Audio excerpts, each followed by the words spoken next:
પહેલા હું તમને એક વિનંતી કરીશ કે તમે પણ તમારી ચોપડીની અંદર ઉદાહરણ નંબર 1 કાઢીને બેસજો અને એની અંદર પેન્સિલથી તમે જે કંઈ પણ ટીક કરી હોય, હવાલાના કોઈ પણ નંબર લખ્યા હોય તો એ બધા નંબર મહેરબાની કરીને ભૂસી નાખજો. કેમ કે આપણે જે ટ્રીકથી અને જે મેથડથી દાખલો કરવાના છીએ, આ મેથડ કર્યા પછી બીજી એક પણ મેથડ તમે એક્સેપ્ટ નહીં કરો એ મારી ગેરંટી છે. એટલે જે કંઈ પણ લીટા માર્યા હોય, કંઈ પણ તમે અંદર લખ્યું હોય તો બધું સૌથી પહેલા વિડીયોને પોઝ કરો અને બધું પેન્સિલથી ભૂસી નાખો અને પછી આ વિડીયોની તમે શરૂઆત કરો. તો જે સ્ટેપ્સ, જે મેથડ હું તમને અહીંયા બતાવું છું એ ધ્યાનથી સાંભળજો, ધ્યાનથી જોઈ લેજો અને એ પ્રમાણે દરેક દાખલાની અંદર તમારે મેથડનો ઉપયોગ કરવાનો છે. તો સૌથી પહેલા વાત કરીએ આપણે ઉદાહરણ નંબર 1. તો અહીંયા કીધું છે કે રામ અને શ્યામ 6:4 ના પ્રમાણમાં નફો અને નુકસાન વહેંચતા એક પેઢીના ભાગીદારો છે. 6:4 એટલે બાળકો 6 ને આપણે 2 વડે ભાગી નાખીએ તો આપણને 3 મળે અને 4 ને પણ 2 વડે ભાગી નાખીએ તો આપણને મળે 2. એટલે ખરેખર એ લોકોનું પ્રમાણ કયું કહેવાય? 3:2. તો તારીખ 31/3/2017 ના રોજ નીચે આપેલા કાચા સરવૈયા અને હવાલા પરથી પેઢીના વાર્ષિક હિસાબો તૈયાર કરો. ઓકે, નો પ્રોબ્લેમ, કરી દઈશું. અહીંયા તમને આપેલું છે રામ અને શ્યામની ભાગીદારી પેઢીનું 31/3/17 ના રોજનું કાચું સરવૈયું. બસ હવે પહેલું સ્ટેપ, આટલી રકમ વાંચ્યા પછી સીધું તમારે આવી જવાનું છે નીચે હવાલા ઉપર. કાચું સરવૈયું હમણાં વાંચવાની કોઈ જરૂર નથી. સીધું આપણે પહેલા શરૂઆત કરીશું હવાલાથી. હવાલા વાંચ્યા પછી જ આપણે કાચા સરવૈયા ઉપર પાછા આવીશું. તો સૌથી પહેલો હવાલો આવ્યો છે બાળકો, આખર સ્ટોક ₹45,000 છે, જેની બજાર કિંમત 10% વધુ છે.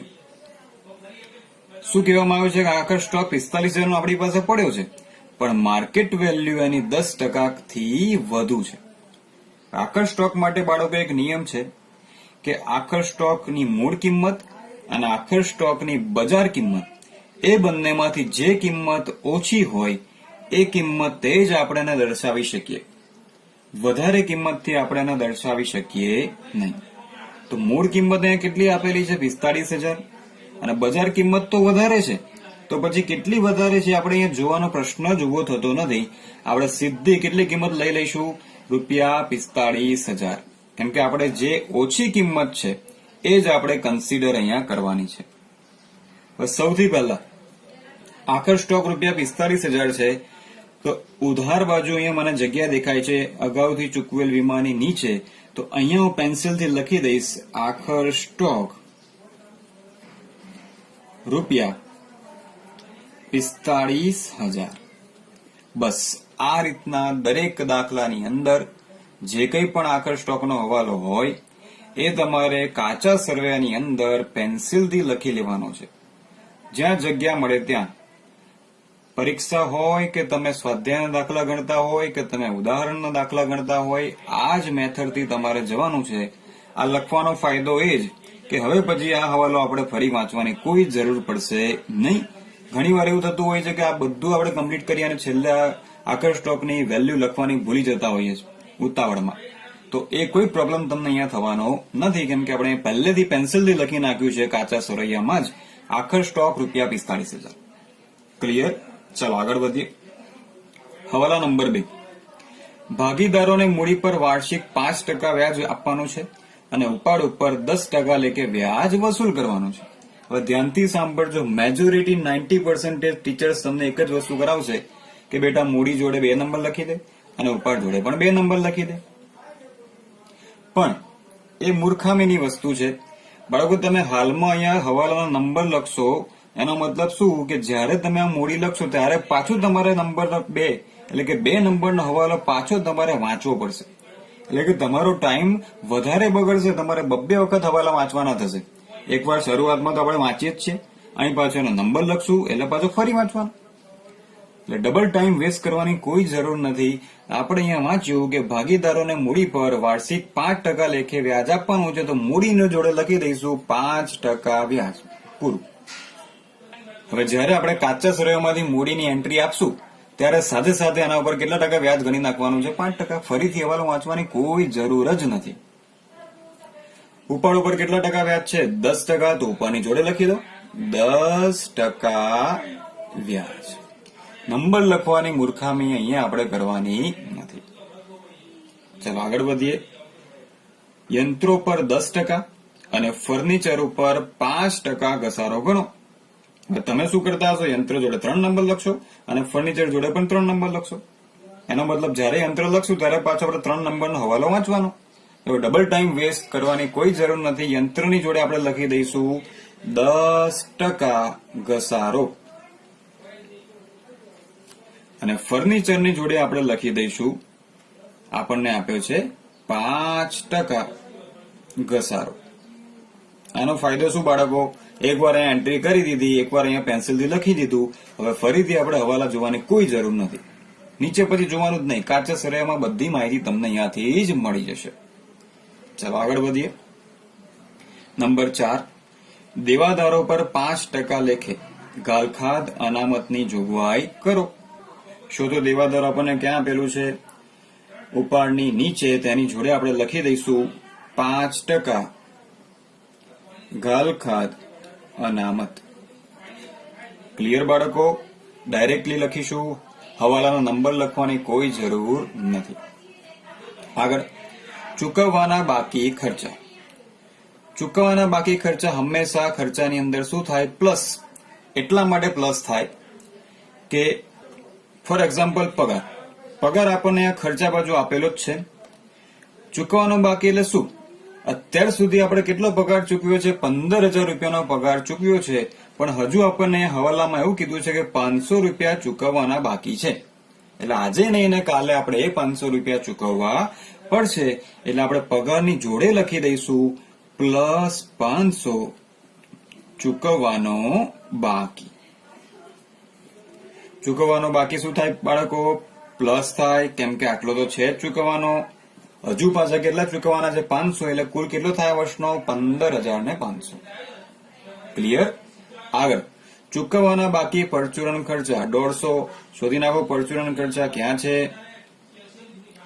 પરચુરણ ખર્ચાની જોડે લખી દઈશું 150 ચૂકવવાના બાકી. આગળ. ભાડું 150. શોધી નાખો ભાડું ક્યાં છે? ખર્ચો છે એટલે હંમેશા ઉધાર બાજુ જ હોય. આપણને આપ્યું છે ભાડું અને વેરા, ત્યાં લખી દઈશું +150 ચૂકવવાનું બાકી. બસ આ રીતના તમારે અહીંયા જ લખવાનું છે, જેથી ફરીથી હવાલા જોવા પડે નહીં. આગળ. ભાગીદારી કરારનામાની જોગવાઈ પ્રમાણે નુકસાન હોય તો પણ મૂડી પર વ્યાજ ચૂકવવાનું છે. હવે આ લાઈન આપણને આપેલી છે, પણ આ લાઈનનો કોઈ ઉપયોગ આ દાખલાની અંદર થવાનો નથી. એટલે આ લાઈન જોવાની કોઈ જરૂર નથી. નુકસાન હોય કે નફો હોય, આપણે તો મૂડી પર વ્યાજ ચૂકવવાનું જ છે. ઇન શોર્ટ આ દાખલામાં 6 નહીં પણ કેટલા હવાલા છે? માત્ર 5. આ રીતના આપણે બધા હવાલા લખ્યા છે. હવાલા અહીંયા લખ્યા પછી આપણે ચેક કરીશું ઉધાર બાકી અને જમા બાકી. તો સૌથી પહેલા ઉપાડ છે, ત્યાર પછી દેવાદારો જે સ્ટોક છે અહીંયા લખ્યું છે 1/4/2016 એટલે આ શરૂનો સ્ટોક છે. ત્યાર પછી જે વેચાણ પરત, જે વેચાણમાંથી માઇનસ થાય. ત્યાર પછી રોકડ સિલક, ખરીદી, આપેલ વટાવ, ગાલખાદ, યંત્રો, યંત્ર પરનો ઘસારો. તમે કહેશો કે સર યંત્રનો ઘસારો કાચા સરવૈયામાં પણ આપ્યો છે અને યંત્રનો ઘસારો હવાલામાં પણ આપ્યો હતો, અમારે કયો લેવો? તે હમણાં જયારે આપણે દાખલો ગણીએ ત્યારે હું તમને ડીપમાં સમજાવીશ. ત્યારબાદ ફર્નિચર, પરચુરણ ખર્ચા. હવે આવ્યું ભાડા પટ્ટાનું મકાન. કૌંસમાં કીધું છે 4 વર્ષ માટે. આ કહેવાય ગુપ્ત હવાલો. જે આપણને હવાલામાં નથી આપ્યો, પણ આ કહેવાય ગુપ્ત હવાલો, જે કેવો હોય? છુપાઈને બેઠો હોય, જેને આપણે છુપો હવાલો પણ કહીએ છીએ. તો ભાડા પટ્ટાનું મકાન કેટલા વર્ષ માટે છે? 4 વર્ષ માટે. તો 4 વર્ષની અંદર આ રકમ આપણે માંડી વાળવી પડે. તો હમણાં આપણે ખાલી અહીંયા લખી રાખ્યું છે ગુપ્ત હવાલો. જ્યારે દાખલો ગણીશું ત્યારે ડીપમાં તમને હું સમજાવીશ. ત્યાર પછી પાઘડી, વેપાર ખર્ચ, ભાડું ઘરે, આવક માલ, ગાળા ભાડું, બેંક વ્યાજ, વીમા પ્રીમિયમ, પગાર, મજૂરી, અગાઉથી ચૂકવેલ વીમો અને આખર સ્ટોક. આ બાજુ આપ્યું છે મૂડી, લેણદારો, ખરીદ માલ પરત જે ખરીદીમાંથી માઇનસ કરશું, બેંક ઓવરડ્રાફ્ટ, વેચાણ, ગાલખાત અનામત, આ જૂની ગાલખાત અનામત છે જે કાચા સરવ્યાની છે, મજૂરીના બાકી દેવા. હવે આવ્યો ગીતાની 8% લોન. શું આપી છે કૌંસમાં તમને તારીખ આપેલી છે, એનો મતલબ આ પણ કેવો હવાલો છે? ગુપ્ત હવાલો છે, એટલે કે છુપો હવાલો. જ્યારે પણ કાચા શ્રેયમાં આ રીતના તમને તારીખ દેખાય, કાં તો વર્ષ આપેલા હોય, કાં તો ટકા આપેલા હોય લોનની આજુબાજુ, ત્યારે સમજી જવાનું કે ગુપ્ત હવાલો તમને આપેલો છે. ક્લિયર બાળકો? અને છેલ્લે છે દેવી હુંડી. કાચા શ્રેય આપણે એટલા માટે વાંચવાનો છે કે ગુપ્ત હવાલો હોય તો આપણને તરત જ ખબર પડી જાય. ચલો, બીજી બહુ જ મોસ્ટ ઇમ્પોર્ટન્ટ વસ્તુ ધ્યાનથી સમજજો અને ધ્યાનથી સાંભળજો. તો એ વસ્તુ એ છે કે જમા બાજુ બે જ વસ્તુ પોસિબલ છે. જમા બાજુ કાં તો આવક હોય અથવા તો દેવું હોય. જમા બાજુ શું હોય બાળકો? કાં તો આવક હશે કાં તો દેવું, એટલે કે દેવા. એનો મતલબ જો આવક હશે તો ક્યાં જશે? નફા નુકસાન ખાતાની જમા બાજુ જશે. અને જો દેવું અથવા મૂડી હશે તો ક્યાં જશે? મૂડી અને દેવામાં. તો તમારે ખાલી એ જ ઓળખવાનું છે કે આને આવક કહેવાય. આવક કહેવાય તો નફા નુકસાન ખાતામાં જમા કરી દઈશું. અને જો દેવું અથવા મૂડી હોય તો ક્યાં જશે? મૂડી અને દેવા બાજુ. બહુ સિમ્પલ બાળકો, કશું તમારે ગોખવાની કે યાદ રાખવાની કોઈ જરૂર નહીં. તમારે ખાલી આઈડેન્ટિફાઈ કરવાનું છે કે જમા બાજુ બે જ વસ્તુ પોસિબલ છે, અથવા આવક અથવા દેવું. આવક હોય તો નફા નુકસાન ખાતાની જમા બાજુ લખાય, અને દેવું હોય તો મૂડી અને દેવા બાજુ લખાય. એ જ રીતના ઉધાર બાજુ બે જ વસ્તુ હોય બાળકો, કાં તો ખર્ચો હોય અથવા તો શું હોય? મિલકત. ખર્ચો હોય તો બાળકો ક્યાં જશે? એની માટે વેપાર ખાતું પણ છે. ખરીદીને લગતો ખર્ચો હશે તો વેપાર ખાતામાં જશે. જનરલ ખર્ચો હશે નફા નુકસાન ખાતાની ઉધાર બાજુ જશે. અને મિલકત હશે તો ક્યાં જશે? મિલકત અને લેણા બાજુ. તમારે ખાલી એ જ આઈડેન્ટિફાઈ કરવાનું છે કે એ ખર્ચો છે કે મિલકત. મિલકત હોય તો પાકા સરવૈયામાં અને ખર્ચો હોય તો અન્ય ખાતામાં. ક્લિયર બાળકો? ફરી એકવાર રિપીટ કરું છું. ઉધાર બાકી એટલે બે જ વસ્તુ હોય. ખર્ચો હોય કાં તો મિલકત હોય. ખર્ચો હોય તો ખાતામાં જાય અને મિલકત હોય તો પાકા સરવૈયામાં જાય. અને જમા બાકી હોય એટલે કાં તો આવક અથવા તો મૂડી અને દેવું. આવક હોય તો નફા નુકસાન ખાતાની જમા થાય, અને દેવું અથવા મૂડી હોય તો ક્યાં જાય? પાકા સરવૈયામાં જાય. ક્લિયર બાળકો? હવે આપણે આ દાખલાની શરૂઆત કરશું.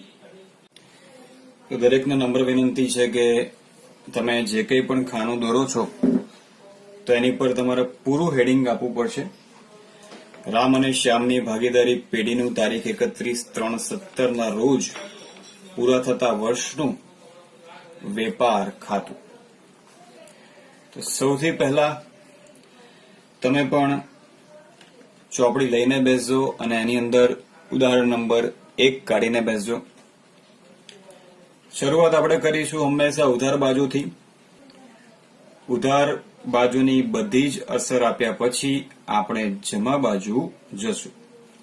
ઉધાર બાજુ પહેલું તમને આપેલું છે ઉપાડ. એક એક વ્યવહાર ધ્યાનથી તમને સમજાવીશ, એટલે ધ્યાનથી સાંભળજો અને વિડીયો એન્ડ સુધી જોજો.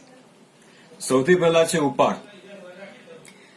આપણે અહીંયા વેપાર ખાતું બનાવવાનું છે, નફા નુકસાન ખાતું બનાવવાનું છે, નફા નુકસાન ફાળવણી ખાતું બનાવવાનું છે, ત્યાર પછી ભાગીદારોના મૂડી ખાતા અને છેલ્લે પાકું સરવૈયું. ઉપાડ બાળકો ક્યાં જાય? તો મૂડી ખાતાની ઉધાર બાજુ જાય. તો એ રામનો ઉપાડ 18,000 છે અને શ્યામનો ઉપાડ 16,000 છે. તો સૌથી પહેલા આપણે અસર આપશું મૂડી ખાતાની ઉધાર બાજુ, જે અમે બનાવેલું છે ભાગીદારોના મૂડી ખાતા. તો ઉધાર બાજુ અહીંયા લખશું ઉપાડ ખાતે રામનો ઉપાડ છે 18,000 રૂપિયા અને શ્યામ 16,000 રૂપિયા. જેવું આપણે ઉપાડ લખ્યું, ઉપાડની જોડે આપણે લખેલું છે કે ઉપાડ ઉપર કેટલા ટકા વ્યાજ ગણવાનું છે? 10% વ્યાજ ગણવાનું છે. તમારે ખાસ યાદ રાખવાનું છે બાળકો, મૂડી ખાતાની અંદર ઉપાડની નીચે જ ઉપાડ ઉપર વ્યાજ આવે. તો સીધું એ ઉપરની નીચે લખી દઈશું ઉપાડ પર વ્યાજ. કેટલા ટકા છે? તો કે 10%. રામની નીચે રામનું વ્યાજ, શ્યામની નીચે શ્યામનું વ્યાજ. 18,000 ના 10% એટલે 1800. 16,000 ના 10% એટલે 1600. ઉપાડ ઉપર વ્યાજ આપણને હવાલામાં આપ્યું હતું અને હવાલાની આપણને ખબર છે હંમેશા બે અસર થાય. આ ભાગીદારોના મૂડી ખાતા છે અને આ છે નફા નુકસાન ફાળવણી ખાતું. જો તમે પાર્ટ 1 ન જોયો હોય તે ખાસ કરીને જોઈ લેજો. નફા નુકસાન ફાળવણી ખાતું એટલા માટે છે કે જે પેઢી અને ભાગીદારો વચ્ચેના જે વ્યવહારો થયા છે એ નોંધવા માટે નફા નુકસાન ફાળવણી ખાતું તૈયાર કરવામાં આવે છે. તો ઉપાડ ઉપર વ્યાજ ભાગીદાર માટે ખર્ચો છે એટલે આપણે ક્યાં લખ્યું છે? મૂડી ખાતાની અંદર જુઓ, ઉધાર બાજુ લખ્યું છે. પણ પેઢી માટે ઉપાડ ઉપર વ્યાજ શું છે? આવક છે. તો પેઢીનું ખાતું કયું છે? નફા નુકસાન ફાળવણી ખાતું. તો આ ખાતાની અંદર આપણે આ વ્યાજ શું કરી દઈશું? જમા.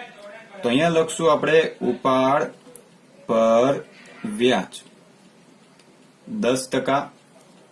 પહેલા રામનું નામ અને એની નીચે શ્યામનું નામ. રામનું વ્યાજ છે 1800 રૂપિયા અને શ્યામનું વ્યાજ છે 1600 રૂપિયા. એમ કરીને કુલ થશે 3400 રૂપિયા. તો એક વ્યવહાર બાળકો તમે ધ્યાનથી સમજજો તો કોન્સેપ્ટ વધારે ક્લિયર થશે અને દાખલો કરવાની તમને મજા પણ આવશે. ચાલો, પહેલી અસર આપણી પૂરી થઈ ગઈ. ઉપાડ પછી હવે આવે છે ઉધાર બાજુ, દેવાદારો. હવે આપણે એ ચેક કરવાનું છે ખર્ચો છે કે મિલકત છે. હવે દેવાદારો ખર્ચો તો નથી જ, તો દેવાદારો શું છે? મિલકત છે. તો મિલકત ક્યાં લખાય? પાકા સરવૈયામાં લખાય. બાળકો, દેવાદારો લખાશે ચાલુ મિલકતોની અંદર અને આપણને દેવાદારોની બાકી આપેલી છે ₹45,000 જે આપણે અંદરના ખાનામાં લખશું કેમ કે એની ઉપર આપણે ગાલખાત અનામત ગણવાની છે જે આપણને હવાલાની અંદર આપેલી હતી. ત્યાં માઇનસ કરીશું ગાલખાત અનામત. કેટલા ટકા? 5%. તો 45,000 ના 5% કરીએ તો આપણને મળે 2,250. તો 12 ખાનામાં માઇનસ કરીને જશે 42,750. તો હવે આપણને ખબર છે કે ગાલખાત અનામત ક્યાં હતી બાળકો? હવાલામાં હતી. હવાલાની હંમેશા બે અસર થાય. એક અહીંયા પાકા સરવૈયામાં આવી ગઈ છે આની અસર, તો બીજી ક્યાં જશે? નફા નુકસાન ખાતાની ઉધાર બાજુ. કેમ કે ગાલખાત અનામત એટલે શું? આપણને એવી બીક છે કે દેવાદારોમાંથી 2,250 રૂપિયા આપણને નહીં મળે એટલે આપણે ભવિષ્ય માટે જે આપણું નુકસાન જવાનું છે એવો આપણને ડાઉટ છે, જેથી અત્યારથી આપણે એની માટે પ્રોવિઝન ઊભું કરેલ છે. તો એની બીજી અસર જવાની છે નફા નુકસાન ખાતાની ઉધાર બાજુ. પહેલા વિડીયોમાં મેં તમને કીધું હતું એમ કે અન્ય ખર્ચાની અંદર તમારે કમ્પલસરી ગાલખાતનું ફોર્મેટ બનાવવાનું રહેશે અને ફોર્મેટ ફરીથી સાંભળી લો. તો સૌથી પહેલા અહીંયા આવે ગાલખાત. 2 વખત ગાલખાત લખી દઈશું આપણે. ત્યારબાદ 2 વખત લખીશું ગાલખાત અનામત. આ ત્રણનો સરવાળો અને એમાંથી માઇનસ કરીશું ગાલખાત અનામત.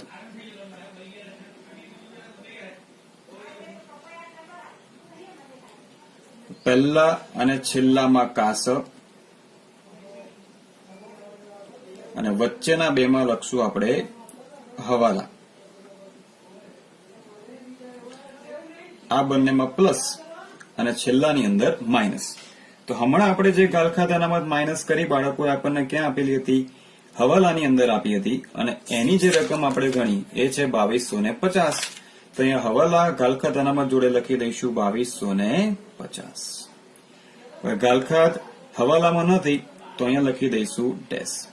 હવે આપણે ચેક કરવાનું છે કે કાચા સરવૈયામાં ગાલખાત અને ગાલખાત અનામત છે કે નહીં. તો ચાલો એ પણ ચેક કરી લઈએ. એની માટે જોવું પડશે કાચા સરવૈયામાં. તો કાચા સરવૈયાની અંદર ઉધાર બાજુ ગાલખાત આપેલી હોય અને જમા બાજુ ગાલખાત અનામત આપેલી હોય. તો અહીંયા આપણને ગાલખાત આપેલી છે 400 રૂપિયા અને ગાલખાદ અનામત આપેલી છે 700 રૂપિયા. તો એ બંને આપણે કિંમતો અહીંયા લખી દઈશું. ગાલખાદ 400 રૂપિયા કાચા સરવૈયાની અને કાચા સરવૈયાની ગાલખાદ અનામત 700 રૂપિયા. હવે આ ત્રણનો સરવાળો કરવાનો છે. 2650. 2650 માંથી આપણે 700 રૂપિયા શું કરવાના છે? માઇનસ કરવાના છે અને જે રકમ આવે એ જશે બહારના ખાનામાં, એટલે કે 1950. તો આ રીતના સ્ટેપ બાય સ્ટેપ તમારે આગળ વધવાનું છે. ચલો દેવાદારો હવે પૂરું. આગળ જઈએ તો દેવાદાર પછી આપણને શું આપેલું છે? સ્ટોક. 1/4/2016 એટલે કેવો આપેલો? શરૂનો સ્ટોક. શરૂનો સ્ટોક બાળકો સીધો ક્યાં લખાય? વેપાર ખાતાની ઉધાર બાજુ. તો અહીંયા લખી દઈશું શરૂનો સ્ટોક અને એની વેલ્યુ આપણને આપેલી છે ₹25,000. ત્યારબાદ આપણને આપેલું છે વેચેલ માલ પરત, એટલે કે વેચાણ પરત. વેચાણ પરત હંમેશા વેચાણમાંથી શું થાય? માઇનસ.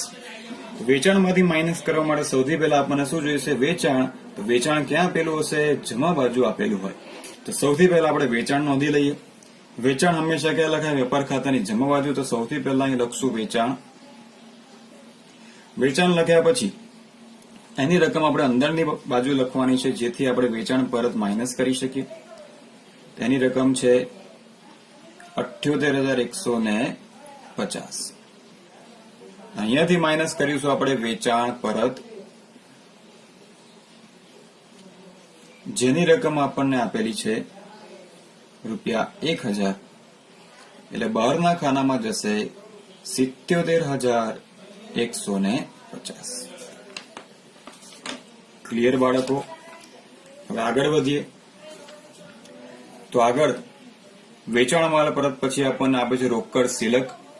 રોકડ સિલક શું છે બાળકો? ખર્ચો છે કે મિલકત? રોકડ સિલક ખર્ચો ન કહેવાય. રોકડ સિલક શું છે? મિલકત. તો રોકડ સિલક ક્યાં જશે? મિલકત અને લેણા બાજુ, એટલે કે પાકા સરવૈયામાં ₹10,000.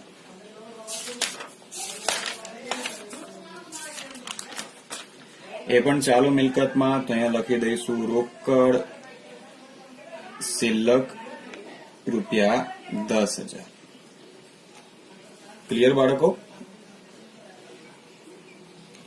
આગળ ત્યાર પછી તમને આપેલું છે ખરીદી. જેવું આપણે ખરીદી લખશું સામે ખરીદ પરત શું કરી દઈશું? માઇનસ.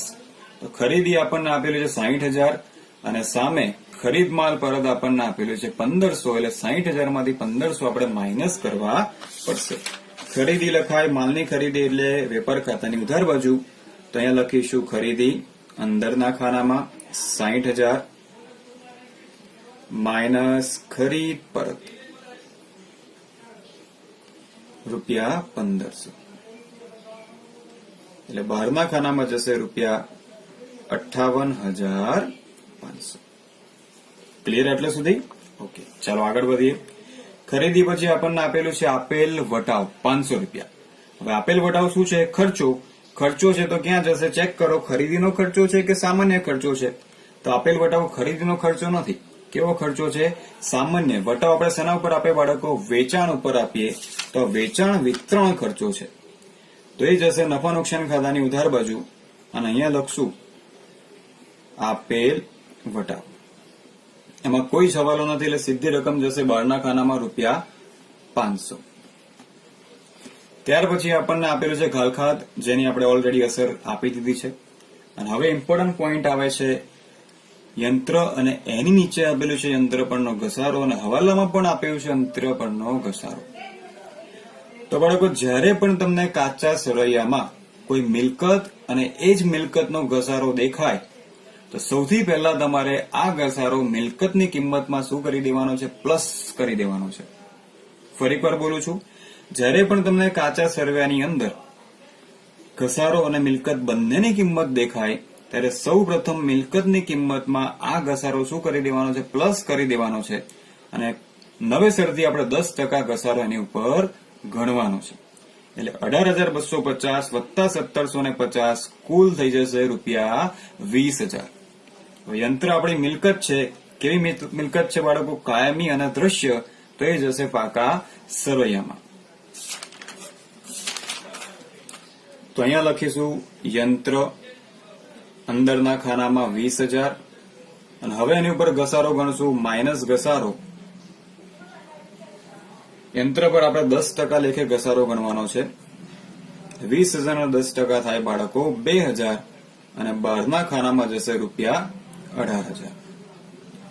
ચલો, દરેક હવાલાની બે અસર બાળકો, ઘસારો અહીંયા લખ્યો એટલે ભૂલ્યા વગર બીજી અસર સીધી આપણે આપી દઈશું. આપણો ખર્ચ કહેવાય એટલે નફા નુકસાન ખાતાની ઉધાર બાજુ, અને એ પણ ક્યાં જશે? અન્ય ખર્ચામાં. અહીંયા લખશું આપણે યંત્રનો ઘસારો, ₹2,000. અહીંયા તમે ઘસારોનું હેડિંગ આપીને નીચે અલગ અલગ ઘસારા લખીને પ્લસ કરીને બહાર મોકલી શકો છો. એવું ન કરવું હોય તો ડાયરેક્ટ ઘસારો બહારની બાજુ પણ લખી શકો છો. નેક્સ્ટ, યંત્ર પછી આવ્યું ફર્નિચર. ફર્નિચર બાળકો શું કહેવાય? મિલકત. મિલકત તો ક્યાં જાય? પાકા સરવૈયામાં, અને એના ઉપર આપણે 5% લેખે ઘસારો ગણવાનો છે. ફર્નિચરની કિંમત છે ₹8,000. તો યંત્રની નીચે લખી દઈએ ફર્નિચર, ₹8,000, અને એની ઉપર માઇનસ ઘસારો 5%. 8,000 ના 5% થાય ₹400. 8,000 માઇનસ 400 એટલે બહારના ખાનામાં જશે 7,600. જેવું યંત્રના ઘસારાની આપણે બીજી અસર આપી છે, એ જ રીતના ફર્નિચરના ઘસારાની પણ શું આપવાની છે? બીજી અસર નફા નુકસાન ખાતાની ઉધાર બાજુ. અન્ય ખર્ચામાં અહીંયા લખીશું ફર્નિચરનો ઘસારો ₹400. તો હવે આગળ વધીએ. ફર્નિચર પછી આપણને આપેલું છે પરચુરણ, ખર્ચા, અને એની અંદર હવાલો છે. આપણને ખબર છે કે પરચુરણ ખર્ચા એટલે ખર્ચા. પરચુરણ ખર્ચા એટલે ડેલી રેગ્યુલર બેઝિસ ઉપર આપણે ધંધામાં થતા હોય એટલે એને કેવા ખર્ચા કહેવાય? વહીવટી ખર્ચા કહેવાય. તો પરચુરણ ખર્ચા આવશે વહીવટી ખર્ચામાં. પરચુરણ ખર્ચાની કિંમત છે ₹1,500. તો અહીંયા લખશું આપણે પરચુરણ ખર્ચા, અને અંદરના ખાનામાં ₹1,500. આની પર ઘસારો છે, કેવા છે? ચૂકવવાના બાકી, એટલે આટલા તો છે જ, પ્લસ બીજા વધારે આપણે ચૂકવવાના થાય છે, એટલે અહીંયા લખશું પ્લસ ચૂકવવાના બાકી. કેટલા? 150. તો બહારના ખાનામાં જશે 1,650. હવે આ ₹150 આપણને ક્યાં આપેલા હતા? હવાલામાં આપેલા હતા. અને દરેક હવાલાની બાળકો કેટલી અસર થાય? 2 અસર. હવે હું તમને કોન્સેપ્ટથી પણ સમજાવીશ અને ટ્રીક પણ તમને આપીશ. પરચુરણ ખર્ચા જે ચૂકવવાના બાકી છે એની બીજી અસર પાકા સરવૈયામાં જશે. હવે વિચારો કે તમારે કોઈને પૈસા ચૂકવવાના બાકી છે, હજુ તમે ચૂકવ્યા નથી, પણ ભવિષ્યમાં તમારે આ ખર્ચા શું કરવા પડશે? ₹150 ચૂકવવા પડશે. એટલે તમારી માથે શું કહેવાય બાળકો? દેવું કહેવાય. સમજ પડી બાળકો? એટલે આ દેવું પાકા સરવૈયામાં કઈ બાજુ લખાશે? મૂડી અને દેવા બાજુ. જો તમે એમ યાદ ન રાખી શકતા હોય તો તમારે એવું યાદ રાખવાનું છે કે અહીંયા શું કર્યું છે? આ પ્લસ કરેલું છે. શેની સાઇન છે? પ્લસની સાઇન છે, અને કઈ બાજુ છે? ડાબી બાજુ છે. તો આની બીજી અસર પાકા સરવૈયામાં સેમ સાઈડ, એટલે કે અહીંયા ડાબી બાજુ છે તો ડાબી બાજુ જ આવશે. જો પ્લસ કર્યું હોય તો પાકા સરવૈયામાં અસર ડાબી બાજુ આવશે, અને જો માઇનસ કર્યું હોય તો વિરુદ્ધ બાજુ એની અસર જાય. પણ આપણે એવું ગોખવાની જરૂર નથી, આપણે કોન્સેપ્ટ જ સમજી લઈએ કે ચૂકવવાનું બાકી એટલે દેવું. દેવું ક્યાં લખાય? મૂડી અને દેવા બાજુ. અને એ પણ ક્યાં? ચાલુ દેવાની અંદર. તો અહીંયા લખશું ચૂકવવાના બાકી. પરચુરણ ખર્ચ ₹150. ચાલો આગળ વધીએ. આગળ આપણને આપેલું છે ભાડાપટ્ટાનું મકાન. ભાડાપટ્ટાનું મકાન એટલે બાળકો મિલકત, અને આ ગુપ્ત હવાલો છે. મેજોરિટી દાખલાની અંદર આની અસર આવશે, તો આ પણ તમને સમજાવી દઉં છું. 4 વર્ષની અંદર આપણે આ કિંમત માંડી વાળવાની છે. તો સૌથી પહેલા મિલકત, અને એ પણ કેવી? કાયમી અને દ્રશ્ય મિલકત છે. તો અહીંયા લખી દઈશું ભાડાપટ્ટાનું મકાન.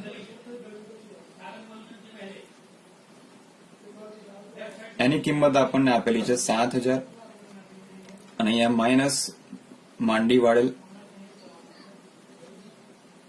હવે ભાડા પટ્ટાનું મકાન આપણને કહેવામાં આવે છે કે 4 વર્ષ માટે છે, એટલે 4 વર્ષની અંદર સરખી કિંમત આપણે આને માંડી વાળવું પડશે. એટલે 7,000 ના સીધા ભાગ્યા શું કરી દઈશું? 4. તો 7,000 ભાગ્યા 4 એટલે 1,750. તો આ વર્ષની અંદર આપણે 1,750 રૂપિયા માંડી વાળવાના છે. એટલે બહારના ખાનામાં જશે 5,250. સમજી ગયા બાળકો? જો 5 વર્ષનું કીધું હોત તો આપણે ભાગે કેટલા કરત? 5. 10 વર્ષ કીધું હોત તો આપણે ભાગે કેટલા કરત? 10. અને જે રકમ આવત એ આપણે અહીંયા માંડી વળત. ચલો, આ પણ કેવો છે હવાલો? ગુપ્ત હવાલો છે અને દરેક હવાલાની 2 અસર. તો આ માંડી વળેલ આપણી માટે ખર્ચ કહેવાય. તો ખર્ચ ક્યાં લખાય? નફા નુકસાન ખાતાની ઉધાર બાજુ. તો અહીંયા લખીશું માંડી વાળેલ ભાડા પટ્ટાનું મકાન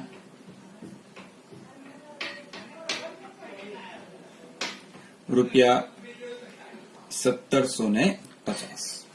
ક્લિયર બાળકો? ઓકે, આગળ વધીએ. આગળ આપણને આપેલું છે પાઘડી. તમને બધાને ખબર છે, ચેપ્ટર નંબર 3 કદાચ તમે ભણી ગયા હોય તો પાઘડી કેવી છે? અદ્રશ્ય મિલકત છે. અને ક્યાં લખાય? પાક્કા સરવૈયાની અંદર જ લખાય અને અદ્રશ્ય મિલકતના હેડિંગ નીચે. તો અહીંયા લખી દઈશું પાઘડી સીધી બાર રૂપિયા 40,000. ત્યાર પછી આપણને આપેલું છે વેપાર ખર્ચ. વેપાર શબ્દ છે એટલે કે વેપાર ખાતામાં ન જાય, પણ એક પ્રકારનો શું છે? ખર્ચો છે. વેપારને લગતો એટલે કે બિઝનેસને લગતો ખર્ચો. એ ક્યાં જશે બાળકો? વહીવટી ખર્ચાની અંદર જશે. તો વહીવટી ખર્ચામાં લખી દઈએ વેપાર ખર્ચ રૂપિયા 1,250. ક્લિયર બાળકો? ત્યાર પછી છે ભાડું અને વેરા. ભાડું અને વેરા એટલે આપણને ખબર છે આપણી માટે શું કહેવાય? ખર્ચો. અને ક્યાં જશે? નફા નુકસાન ખાતાની ઉધાર બાજુ. ભાડું અને વેરા રેગ્યુલર ખર્ચ છે એટલે વહીવટી ખર્ચાના હેડની નીચે જશે. અને એની અંદર હવાલો છે રૂપિયા 150 ચૂકવવાનું બાકી. ચૂકવવાનું બાકી એટલે આપણે શું કરવાનું છે? પ્લસ. બાકી શબ્દ દેખાય એટલે તમારે પ્લસ કરી દેવાનું છે. એટલે ભાડું અને વેરા આપણે અંદરની બાજુ લખશું. તો અહીંયા લખશું ભાડું અને વેરા રૂપિયા 5,000 પ્લસ ચૂકવવાના બાકી 150. તો બહારના ખાનામાં જશે 5,150. હવે આ ચૂકવવાના બાકી ક્યાં હતા બાળકો? હવાલામાં હતા. આપણે ખર્ચો ચૂકવવાનો છે એટલે બીજી અસર આની આવશે પાક્કા સરવૈયામાં મૂડી અને દેવા બાજુ. તો અહીંયા લખશું ચૂકવવાનું બાકી ભાડું રૂપિયા 150. ત્યાર પછી આગળ વધીએ તો આપણને આપેલું છે આવક માલ ભાડા ભાડું રૂપિયા 400. આ ક્યારે થાય? જયારે આપણે માલ ખરીદીએ ત્યારે આપણે આ ભાડા ભાડું આપવાનું હોય. જે વેપાર ખાતાની ઉધાર બાજુ લખાશે. વેપાર ખાતાની ઉધાર બાજુ આપણે લખી દઈશું આવક માલ ગાળા ભાડું રૂપિયા 400. આગળ હવે આપણને આપેલું છે બેંક વ્યાજ. બેંક વ્યાજ એટલે આપણે માટે શું કહેવાય બાળકો? ખર્ચો. જો બેંક વ્યાજ ઉધાર બાજુ આપેલું હોય તો ખર્ચ કહેવાય, અને બેંક વ્યાજ જો જમા બાજુ આપેલું હોય તો આપણી માટે કહેવાય આવક. આમાં કોઈ હવાલો નથી એટલે સીધું આપણે લખી દેવાનું છે નફા નુકસાન ખાતાની ઉધાર બાજુ. પાછળ કયો શબ્દ આપેલો છે? વ્યાજ. મેં તમને ફર્સ્ટ પાર્ટની અંદર કીધું હતું કે કોઈ પણ પ્રકારનું ચૂકવેલું વ્યાજ હોય એટલે કે કોઈ પણ પ્રકારનો વ્યાજનો ખર્ચો હોય તો એ નાણાકીય ખર્ચાની અંદર જાય. તો નફા નુકસાન ખાતામાં નાણાકીય ખર્ચાની અંદર લખી દઈશું બેંક વ્યાજ રૂપિયા 500.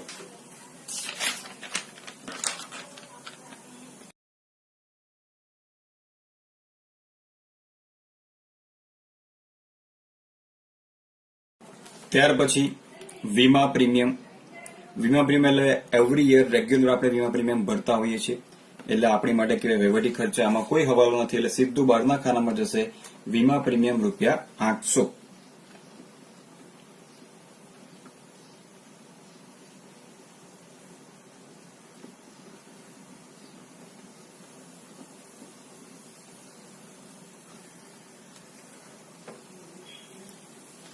ત્યાર પછી છે પગાર, અને પગારની અંદર હવાલો છે ₹500 ચૂકવવાનો બાકી. પગાર આપણે દર મહિને ચૂકવતા હોય છે, એટલે આ પણ જશે વહીવટી ખર્ચાની અંદર.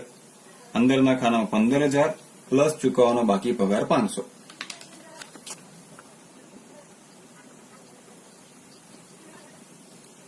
ચલો, હવાલાની બે અસર ભૂલવાનું નહીં. ચૂકવવાનો બાકી એટલે આપણી માટે દેવું કહેવાય, તો મૂડી દેવા બાજુ બીજી અસર ચૂકવવાનો બાકી પગાર ₹500. આગળ મજૂરી. મજૂરી એટલે બાળકો આપણી માટે ખર્ચ કહેવાય, પણ મજૂરી ક્યારે ચૂકવવી પડે? જ્યારે ધંધાની અંદર માલ આવે ત્યારે. એટલે આ ખર્ચો ખરીદીને લગતો કહેવાય, એટલે આની અસર જશે વેપાર ખાતાની ઉધાર બાજુ. ત્યાર પછી આપેલું છે અગાઉથી ચૂકવેલ વીમો. હવે તમને ઘણી વાર એવું થશે કે આવા બધા શબ્દની સર બે અસર આવે કે એક અસર આવે, તો તમારે એટલું યાદ રાખવાનું છે કે આવા શબ્દ અગાઉથી ચૂકવેલ અથવા ચૂકવવાનો બાકી, આવું કોઈ પણ વસ્તુ તમને કાચા સર્વેમાં દેખાય તો એની એક જ અસર આવશે, અને એ એક જ અસર સીધી જતી રહેશે પાક્કા સર્વેમાં. ધ્યાનથી સાંભળજો, ફરીવાર બોલું છું. અગાઉથી ચૂકવેલ, ચૂકવવાનું બાકી, અગાઉથી મળેલ, મળવાનું બાકી, આવા બધા શબ્દ જો કાચા સર્વેમાં દેખાય તો એની એક જ અસર આવે અને સીધી જાય પાક્કા સર્વૈયામાં. હવે અગાઉથી ચૂકવેલ વીમો આપણી માટે શું કહેવાય બાળકો? મિલકત કહેવાય. અને જો એવું તમને યાદ ન રહે તો અહીંયા કઈ બાજુ આપેલું છે? લેફ્ટ સાઈડ, એટલે કે ડાબી સાઈડ આપેલું છે. પાક્કા સર્વેમાં જશે જમણી સાઈડ, એટલે કે વિરુદ્ધ બાજુ આની અસર તમારે આપવાની છે. એટલે અગાઉથી ચૂકવેલ વીમો જશે મિલકત અને લેણા બાજુ, ચાલુ મિલકતોના હેડિંગ હેઠળ.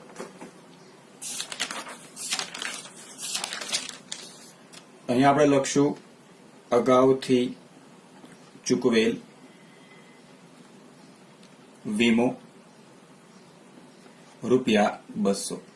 વીમા પ્રીમિયમની અંદર આની કોઈ પણ અસર આવે નહીં. એ ક્યારે આવે? જ્યારે બાળકો હવાલાની અંદર કીધું હોય તો જ આપણે પ્લસ માઇનસ કરી શકાય. કાચા સરવૈયાની અંદર કીધું હોય તો એ સીધું જશે પાક્કા સરવૈયામાં. અને છેલ્લે આપણે જે પેન્સિલથી લખેલું છે આખર સ્ટોક, અહીંયા બાળકો જેટલી વસ્તુ આપણે પેન્સિલથી લખી છે દરેકની બબ્બે અસર આવી છે, અને એ રીતના આખર સ્ટોકની પણ બે અસર આવશે, કેમ કે એ પણ ક્યાં હતો? હવાલામાં હતો. આખર સ્ટોક એક અસર આવશે વેપાર ખાતાની જમા બાજુ, અને બીજી અસર જશે પાકા સરવૈયામાં મિલકત અને લેણા બાજુ. તો આખરનો સ્ટોક છે ₹45,000. પહેલી અસર વેપાર ખાતાની જમા બાજુ લખશું, આખર સ્ટોક ₹45,000, અને બીજી અસર પાકા સરવૈયામાં ચાલુ મિલકત હેઠળ આખર સ્ટોક ₹45,000. તો બાળકો અહીંયા ઉધાર બાજુ જેટલી પણ વિગત આપેલી હતી બધી અહીંયા સમાપ્ત થાય છે. હવે આપણે જમા બાજુ શરૂઆત કરશું. જમા બાજુ સૌથી પહેલા તમને આપેલું છે મૂડી, અને આ મૂડી જે આપણે મૂડી ખાતું બનાવ્યું છે ત્યાં જશે, કેમ કે આ મૂડીની શરૂઆતની બાકી છે. એટલે મૂડી ખાતાની જમા બાજુ આપણે લખશું બાકી આગળ લાવ્યા અને બંને ભાગીદારોની મૂડીની રકમ.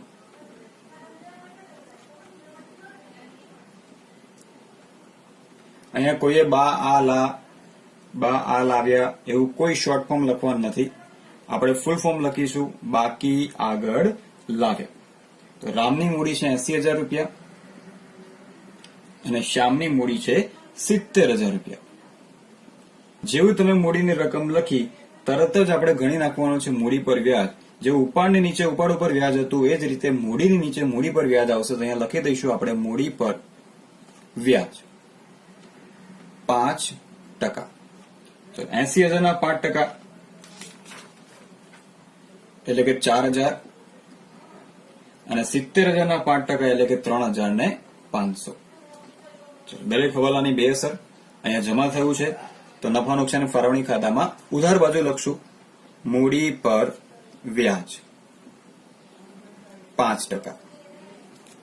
રામ અને શ્યામ. રામની મૂડીનું વ્યાજ 4000 અને શ્યામની મૂડીનું વ્યાજ 3500. ટોટલ જશે 7500 બહારના ખાનામાં. આગળ વધીએ. લેણદારો આપેલા છે. અહીંયા મેં તમને કીધું એમ કાં તો આવક હોય અથવા તો દેવું હોય. તો લેણદારો આવક ન કહેવાય, લેણદારો શું કહેવાય? દેવું. એટલે સીધું જશે પાકા સરવૈયામાં મૂડી અને દેવા બાજુ. ચાલુ દેવા. લેણદારો. લેણદારોની રકમ આપણને આપેલી છે 35,000 રૂપિયા. આગળ વધીએ. ખરીદ માલ પરત ઓલરેડી આપણે ખરીદીમાંથી માઇનસ કરી દીધો છે. ત્યાર પછી આવે છે બેંક ઓવરડ્રાફ્ટ. આ પણ આવક ના કહેવાય બાળકો, શું કહેવાય? દેવું. એ પણ જશે મૂડી અને દેવા બાજુ. ચાલુ દેવા હેઠળ. બેંક ઓવરડ્રાફ્ટ રૂપિયા 8,000. ત્યાર પછી છે વેચાણ, જેની અસર આપણે આપી દીધી છે. ત્યાર પછી છે ગાલખાદ અનામત. આ પણ અસર આપણે આપી દીધી છે. ત્યાર પછી છે મજૂરીના બાકી દેવા, એટલે કે ચૂકવવાની બાકી મજૂરી. ક્યાં આપી છે? કાચા સરવૈયામાં. હમણાં જ મેં તમને કીધું કે આની એક જ અસર આવે અને એક અસર ક્યાં જશે? સીધી પાકા સરવૈયામાં જશે. બાકી દેવા એટલે કે ચૂકવવાની બાકી મજૂરી. આપણી માટે શું કહેવાય બાળકો? દેવું કહેવાય. એટલે મૂડી અને દેવા બાજુ લખાય. ત્યાર પછી છે ગીતાની 8%ની લોન. આ કેવો હવાલો છે? ગુપ્ત, કેમ કે કૌંસમાં તારીખ આપેલી છે અને અહીંયા વ્યાજના ટકા આપેલા છે. સૌથી પહેલા વ્યાજ પછી શોધશું અને પહેલા આપણે જે લોન આપેલી છે બેઠી આપણી માટે દેવું કહેવાય. એટલે આપણે બિનચાલુ દેવાની હેઠળ આ લોન લખી દઈશું. ગીતાની 8%ની લોન. અને લોનની રકમ આપણને આપેલી છે 15,000 રૂપિયા. હવે જોઈશું કે હવાલો શું છે, ગુપ્ત હવાલો. એના પર આપણે 8% એટલે કે વ્યાજ ચૂકવવાનું છે અને અહીંયા તારીખ આપેલી છે 1/10, એટલે કે આપણે 1/10 આ લોન લીધી છે. 10 એટલે કે ઓક્ટોબર મહિનો અને આપણું વર્ષ પૂરું થાય છે માર્ચમાં. તો ઓક્ટોબર, નવેમ્બર, ડિસેમ્બર, જાન્યુઆરી, ફેબ્રુઆરી અને માર્ચ 6 મહિનાનું વ્યાજ આપણે અહીંયા ચૂકવવું પડશે.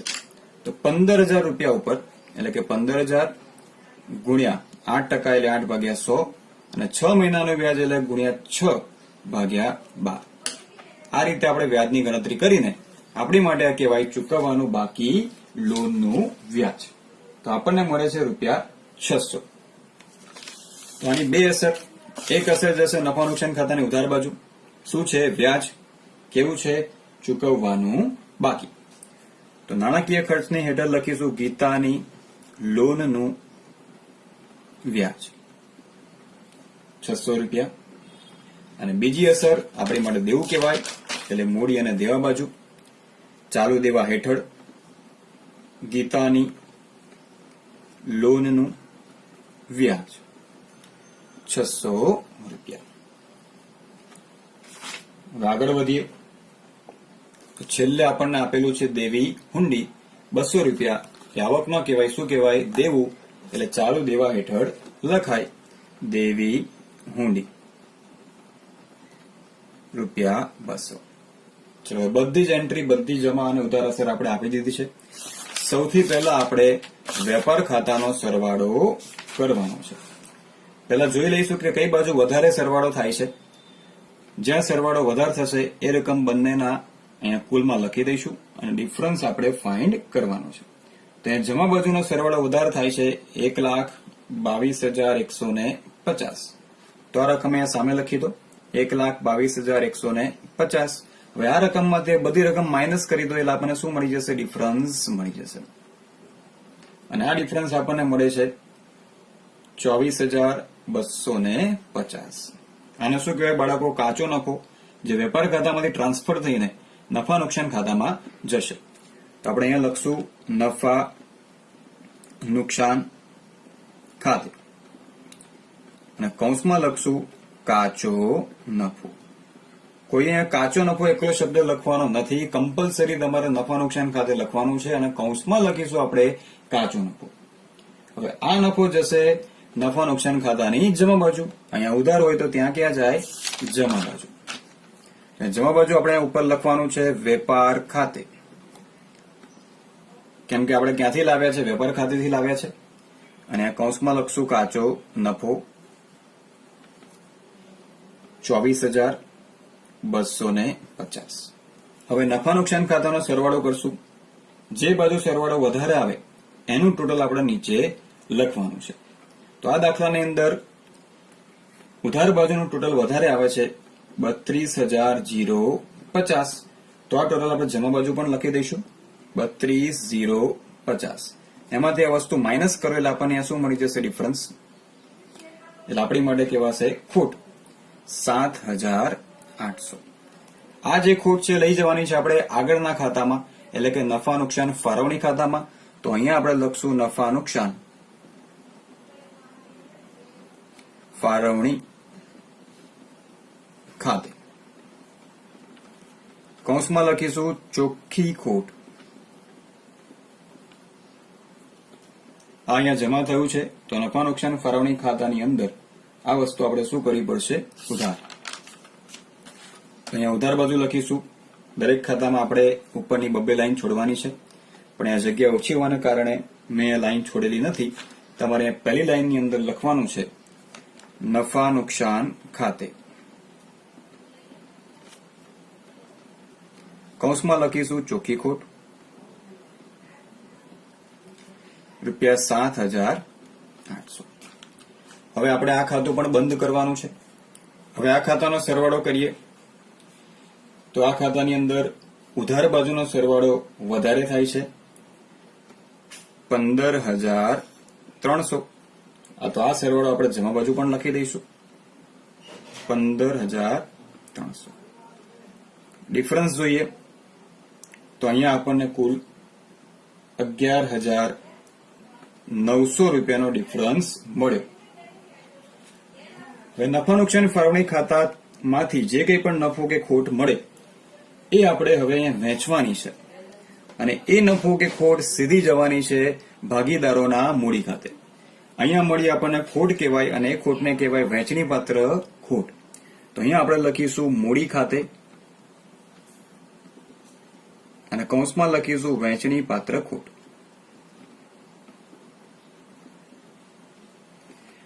આ ખોટ બે જણ ભોગવશે, એટલે કે બંને ભાગીદારો રામ અને શ્યામ. નફા નુકસાન વહેંચણીનું પ્રમાણ આપણને પહેલા જ દાખલાની અંદર આપેલું છે અને એ છે 6:4, એટલે કે 3:2. અને એ હિસાબથી આપણે ખોટને વહેંચી દઈશું. તો રામના ભાગે આવે છે 7,140 અને શ્યામના ભાગે આવે છે 4,760. હવે અહીંયા જમા કર્યું છે તો મૂડી ખાતાની અંદર ઉધાર બાજુ લખશું. ક્યાંથી લાવ્યા? તો કે નફા નુકસાન ફાળવણી ખાતે. કૌંસમાં લખશું વહેંચણી પાત્ર ખોટ. રામની 7,140 અને શ્યામની 4,760. હવે આ ખાતું આપણે બંધ કરવાનું છે અને ચેક કરશું કે કઈ બાજુનો સરવાળો વધુ થાય છે. તો પહેલા રામનો સરવાળો કરીએ તો રામની જમા બાજુનો સરવાળો વધારે થાય છે અને એ આપણને મળે છે 84,000. એટલે અહીંયા પણ લખી દઈશું 84,000. અહીંયા એક ડિફરન્સ આપણને મળશે અને એ ડિફરન્સ આપણને મળે છે 57,060. આ જ રીતે શ્યામનું ખાતું. અહીંયા આપણને સરવાળો મળે છે 73,500.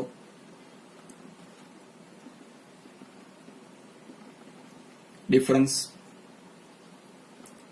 આપણને મળે છે 51,140. જેમ આ શરૂની બાકી હતી એમ મૂડીની આપણને આ આખરની બાકી મળી. અહીંયા બાકી આગળ લાવ્યા લખ્યું હતું તો અહીંયા લખીશું બાકી આગળ લઈ ગયા. હવે આ જે આખરની બાકીની મૂડીની રકમ છે એ જશે સીધી પાકા સરવૈયામાં, જે આપણે પહેલેથી જ મૂડી લખી રાખ્યું છે. તો અહીંયા નીચે રામ અને એની નીચે શ્યામ. તો રામની આખરની બાકી આપણને મળી 57,060 અને શ્યામની આખરની બાકી મળી 51,140. કુલ 8,200. બસ હવે આપણે એનો સરવાળો કરશું. સરવાળો કરી લઈએ એટલે આપણો દાખલો અહીંયા પૂરો. અને સરવાળો આપણને મળે છે 1,68,800. અહીંયા પણ 1,68,800. ઘણી બધી તમારી જે ડિફિકલ્ટીઝ હશે, ઘણા બધા તમને વાર્ષિક હિસાબની અંદર પ્રોબ્લેમ્સ હશે. આઈ હોપ કે તમારા બધા જ પ્રોબ્લેમ્સ આ વિડીયો જોઈને દૂર થઈ ગયા હશે. અને આગળના વિડીયોમાં આપણે એક નવા ઉદાહરણ સાથે મળશું.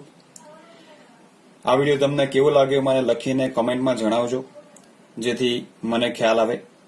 અને કોઈ તમને ડિફિકલ્ટી હોય, કોઈ તમને ડાઉટ